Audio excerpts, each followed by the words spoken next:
ورحمۃ اللہ وبرکاتہ۔ بسم اللہ الحمد للہ والصلاة والسلام علی رسول اللہ ومن تبعہ ووالاہ وبعد۔ محترم ناظرین و سامعین، اسلامی بھائیوں، دوستوں، عزیزوں، ماؤں اور بہنوں، محرم کا محترم مہینہ شروع ہو چکا ہے، بلکہ ایک دن اس کا گزر بھی گیا ہے۔ اس سے پہلے محرم سے متعلق ویڈیو میں نے آپ کو بتایا تھا کہ یہ لائق احترام مہینہ ہے، یہ حرمت والا مہینہ ہے۔ اس کی حرمت کو اللہ کی نافرمانی، رسول اکرم صلی اللہ علیہ وسلم کی سنتوں کی پامالی کے ذریعے پامال نہیں کیا جانا چاہیے۔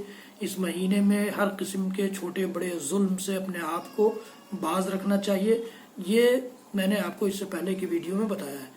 آج کی ویڈیو میں بتاؤں گا کہ اس مہینے میں کرنا کیا چاہیے۔ آپ کو سن کر تعجب ہوگا کہ یہ وہ مہینہ ہے جس کا احترام مکہ کے قریش بھی کیا کرتے تھے، اور وہ بھی روزہ رکھتے تھے۔ اس مہینے میں وہ بھی روزے کا اہتمام کرتے تھے۔ آپ تصور کیجئے کہ کتنا محترم مہینہ ہے یہ۔ اللہ کے نبی صلی اللہ علیہ وسلم مدینہ پہنچے تو وہاں کے یہود بھی اس مہینے میں روزہ رکھتے تھے۔ آپ تصور کیجئے کہ اللہ تعالیٰ کو اس مہینے کا روزہ رمضان کے بعد سب سے زیادہ محبوب ہے، پسندیدہ ہے۔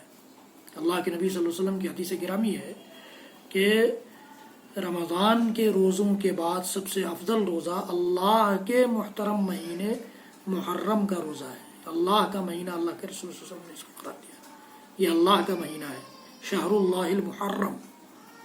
اس کا روزہ اللہ تعالیٰ کو سب سے زیادہ افضل ہے، اللہ تعالیٰ کے نزدیک سب سے زیادہ افضل ہے۔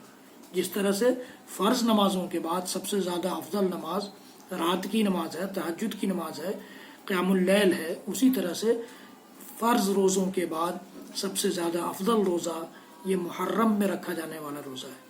اور محرم میں 10ویں تاریخ کا عاشورہ کا روزہ بھی بڑا محترم روزہ ہے، بڑا مقدس روزہ ہے، بڑا مبارک روزہ ہے۔ اللہ کے نبی صلی اللہ علیہ وسلم کی وہ حدیث جسے امام مسلم رحمۃ اللہ علیہ نے ابو قتادہ رضی اللہ تعالیٰ عنہ سے روایت کیا ہے، کہتے ہیں ابو قتادہ کہ اللہ کے رسول صلی اللہ علیہ وسلم سے پوچھا گیا کہ عاشورہ کے روزے کے بارے میں، تو آپ نے کہا کہ احتسب علی اللہ ان یکفر السنۃ الماضیہ یا ان یکفر السنۃ التی قبلہ، کہ مجھے اللہ تعالیٰ سے امید ہے کہ عاشورہ کے روزے کے بدلے اللہ رب العالمین پچھلے 1 سال کے گناہ کو بخش دے گا۔ عاشورہ کا روزہ پچھلے 1 سال کے گناہوں کے لیے کفارہ بن جائے گا۔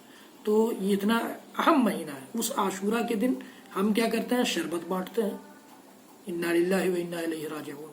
اللہ کے رسول یہ کہیں کہ اس دن کا روزہ پچھلے 1 سال کے گناہوں کے لیے کفارہ بنے گا، اور ہم لوگوں کی پیاس بجھاتے رہیں، لوگوں میں پانی بانٹتے رہیں، شربت بانٹتے رہیں، انا للہ و انا الیہ۔ اس امت کو کیا ہو گیا ہے؟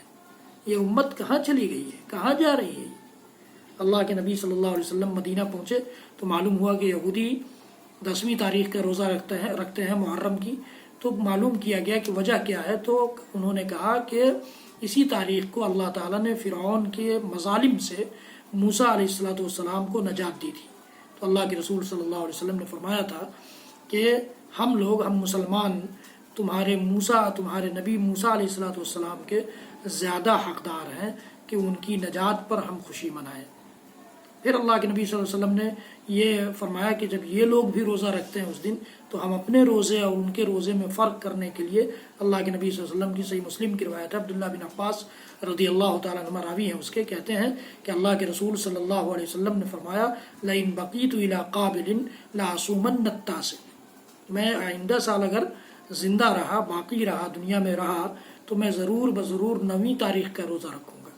اب علماء میں اختلاف ہو گیا اس قسم کی حدیثوں کو سامنے رکھتے ہوئے کہ کیا صرف 9ویں تاریخ کا روزہ اللہ کے رسول نے رکھنا چاہا، یا 10ویں تاریخ کے ساتھ ملا کر روزہ رکھنا چاہا، یا صرف 10ویں تاریخ کا روزہ رکھا جائے گا چونکہ اللہ کے رسول نے 10ویں تاریخ کا روزہ رکھا ہے۔ اور ایک حدیث میں یہ بھی ہے جس کی ساری سندیں تقریباً ضعیف ہیں، کہ یومن قبلہ او یومن بعدہ، یا 10ویں تاریخ سے 1 دن پہلے یا 10ویں تاریخ کے 1 دن بعد، یعنی 9 یا 11 دونوں میں سے کسی ایک کو ملا کر روزہ رکھا جائے محرم کا، اللہ کے نبی صلی اللہ علیہ وسلم نے کہا، لیکن اس کی سندیں ضعیف ہیں۔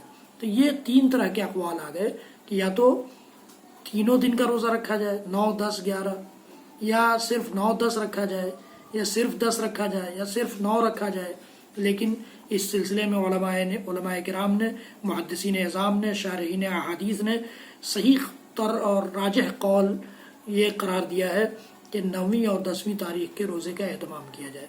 9 اور 10 جو اس بار ہندوستان کی سرزمین پر سنیچر اتوار، آنے والا سنیچر اتوار یعنی یہ 29 اور 30 تاریخ پڑے گی، اس دن روزہ رکھا جائے اور ان دونوں دنوں میں روزہ رکھا جائے، اس امید کے ساتھ کہ اللہ تعالیٰ ہمارے پچھلے گناہوں کے لیے ان روزوں کو کفارہ بنائے گا، اور اللہ کے رسول کی سنت کی تابعداری میں ہم یہ روزہ رکھ رہے ہیں اللہ تعالیٰ کے سے ثواب کی امید کے ساتھ۔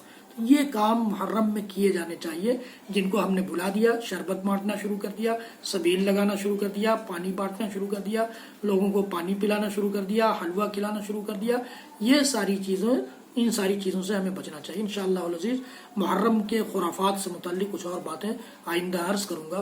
اللہ رب العالمین ہم سب کو کہنے سننے سے زیادہ عمل کی توفیق دے۔ وصلی اللہ علی نبینا محمد وعلی آلہ وصحبہ وسلم۔ سبحان ربک رب العزت عما یصفون وسلام علی المرسلین والحمد للہ رب العالمین۔